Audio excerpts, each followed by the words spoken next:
Boa noite, bom dia, boa tarde, eu não sei que horas que você vai ver este vídeo, mas quero agradecer o desafio e nós estamos agora no capítulo 7 e vamos falar a respeito do capítulo 7 de Neemias.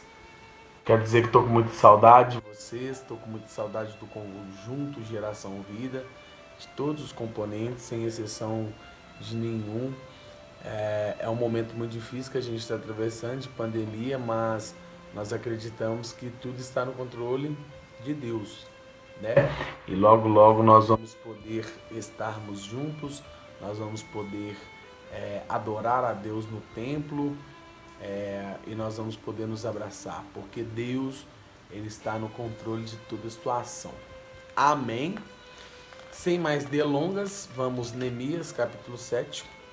Mas antes de falar do capítulo 7, que é um capítulo bem tranquilo, bem rápido, porque é um capítulo que vai falar da genealogia do povo, onde Neemias começa a reorganizar a parte da genealogia, das famílias dos que voltaram, né, do cativeiro. Mas foi falado no capítulo 1, né, sobre Neemias, que se coloca diante do rei, né, apresenta com o semblante caído, o rei dá para ele a incumbência de reconstruir a cidade. No capítulo 2 vai falar sobre Artaxerxes, né, que permite Neemias ir, que é o rei, ele permite Neemias ir e ainda dá recursos, não só permite, mas como também dá recurso. No capítulo 3 vai falar os trabalhos da edificação dos muros, vai começar ali a construção do muro, né, de Jerusalém. No capítulo 4, os inimigos, né, pretendem retardar e edificar a edificação dos muros. No capítulo 5, alguém já falou pra gente, falou com muita propriedade, os pobres, né, começam a murmurar contra os ricos, começa a ter agora uma contenda social. No 6 vai falar que os inimigos conspiram suspender e intimidar Neemias. Mas Deus deu vitória, deu graça para Neemias e ele consegue reconstruir o muro. No capítulo 7 vai falar que Neemias estabelece guardas e faz uma relação dos primeiros que vieram de Jerusalém.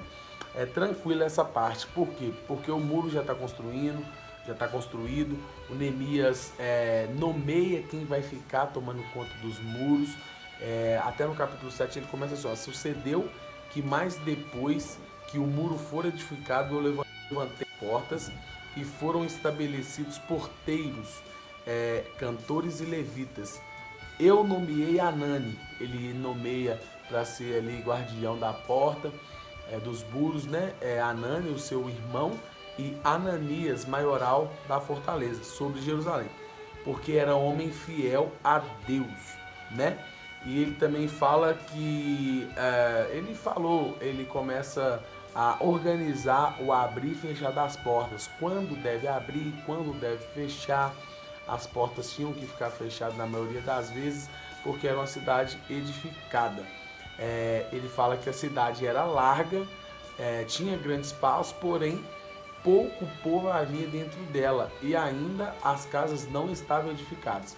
Então o Neemias constrói o muro, vence ali Sabalate, Tobias, Gesem, vence todas as potestades que levantaram contra a edificação desse muro, mas ainda as casas para dentro do muro não tinham sido construídas. Então o muro já estava pronto, Neemias já tinham colocado pessoas para tomar conta das portas do muro, também já tinham escolhido cantores e cantoras para ficar louvando a Deus, e a organização do muro já estava completa. E o que é interessante aqui é que ele começa no capítulo 5 falando assim: ó, então o meu Deus me pôs no coração que ajuntasse os nobres, os magistrados e o povo para registrar as genealogias. E achei o livro da genealogia dos que subiram primeiro, e assim achei escrito. E ele começa a falar sobre o patriarca das famílias, ele começa a falar das 12 tribos, começam a falar sobre os patriarcas, as pessoas mais importantes da família, e começa a falar quantas pessoas dessa família subiram do cativeiro. Ele vai falar, só para a gente ter uma ideia, ele vai começar falando assim, olha, aqui ó, os quais vieram com Zorobabel, Josué, Neemias, Misparete, Bigvai, Neum, Baanã. Este é o número dos homens do povo de Israel. Foram os filhos de Peros, 2172. Ele começa a falar sobre esse Peros, que é um hebreu que subiu do cativeiro, e ele começa a falar sobre a família desse rapaz, deste homem, que foram 2172, só da família dele. E vai listar aqui muitos nomes, são nomes aqui que, se a gente ficar falando aqui, nós vamos falar até língua estranha, que cada nome aqui um mais difícil que o outro. Mas a conclusão desse capítulo 7, para mim não ser muito extenso, que eu já gastei 6 minutos, rapidinho, a conclusão do capítulo 7, ele vai falar, ó, todas essas congregações juntas foi de 42.360. Então foi 42 mil e tantas pessoas que voltaram da Babilônia, que voltaram, né, do cativeiro, porque nem da Babilônia, que voltaram desse cativeiro que eles estavam, porque ele está falando foram 42 mil. Então, contando essas famílias todas as famílias na genealogia, contando dos cabeças da família até o mais novinho da família, todos foram 42 mil que estavam congregados. Então eles começaram a fazer a contagem dos povos, começaram a fazer a contagem dos animais que eles ganharam, quantos animais tinha, só para vocês terem ideia. Olha aqui, olha, os seus cavalos eram 736, os seus mulos 245, camelos 435. Então ele faz a contagem do povo, a contagem dos animais, a contagem do ouro, a contagem da prata, e ele começa a organizar a cidade. Quando o muro está pronto, agora vamos organizar dentro da cidade. E para concluir, ele fala e que deu o resto do povo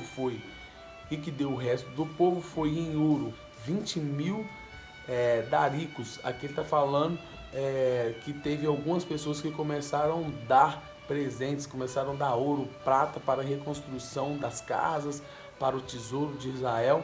E no capítulo 73, no versículo 73 do capítulo 7, está falando: e habitaram os sacerdotes, os levitas, e os porteiros, e os cantores, e alguns do povo, e os netineus, e todo o Israel nas suas cidades.